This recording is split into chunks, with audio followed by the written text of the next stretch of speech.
Explaining the Treaty of Versailles. Going into the war, Germany had expected to win World War I, though, despite their beliefs, they would eventually lose.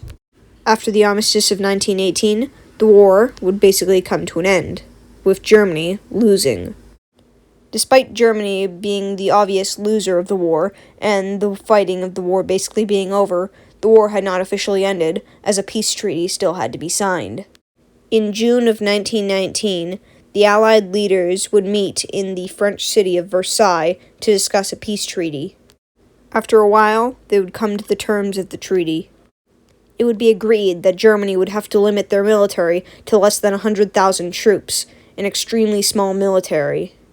Their navy and air force would also be limited, with them having to completely abolish their air force and being limited to only 6 battleships.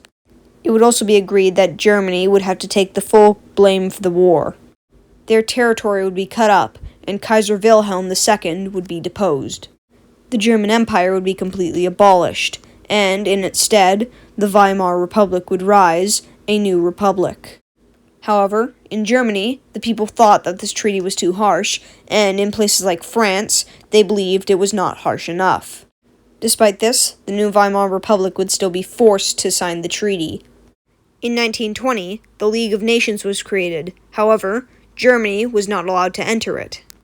In 1921, it would be agreed that Germany would have to pay 132 billion marks to France.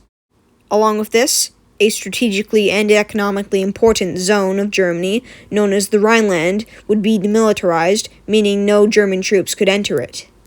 This was to set up a barrier between Germany and France. The Germans, wanting to quickly pay off their debt, would begin printing money, leading to the hyperinflation of the German mark. The German mark would become practically worthless. In fact, the debt that was placed on them was so bad that it was only paid off in 2010. In conclusion, the Treaty of Versailles was a harsh treaty that would eventually lead to World War II because of its harsh terms.